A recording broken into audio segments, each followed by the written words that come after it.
ಜಾತಿ ಜನಗಣತಿ ಸಮೀಕ್ಷೆ ಅವಧಿ ವಿಸ್ತರಣೆ ಅಕ್ಟೋಬರ್ 31ರವರೆಗೂ ಕಾಲಾವಕಾಶ ಸಿಎಂ ನೇತೃತ್ವದ ಸಭೆಯಲ್ಲಿ ತೀರ್ಮಾನ.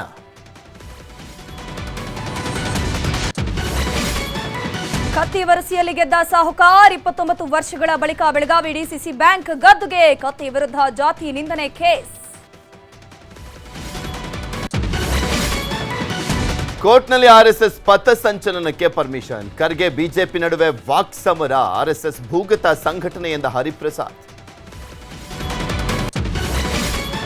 ಕೇಂದ್ರದಿಂದ ನೆರೆ ಪರಿಹಾರ ಘೋಷಣೆ. ರಾಜ್ಯಕ್ಕೆ 385 ಕೋಟಿ ನೀಡಿದ ಕೇಂದ್ರ ಸರ್ಕಾರ.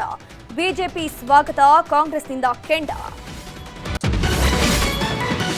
ಹಾಸನಾಂಬೆಗೆ ಹರಿದು ಬರ್ತಾ ಇದೆ ಭಕ್ತ ಸಾಗರ. ಜನಸಂದಣಿ ನಿಯಂತ್ರಣಕ್ಕೆ ಜಿಲ್ಲಾಡಳಿತ ಹರಸಾಹಸ. ಹಾಸನಕ್ಕೆ ಹೆಚ್ಚುವರಿ ಬಸ್ ರದ್ದು.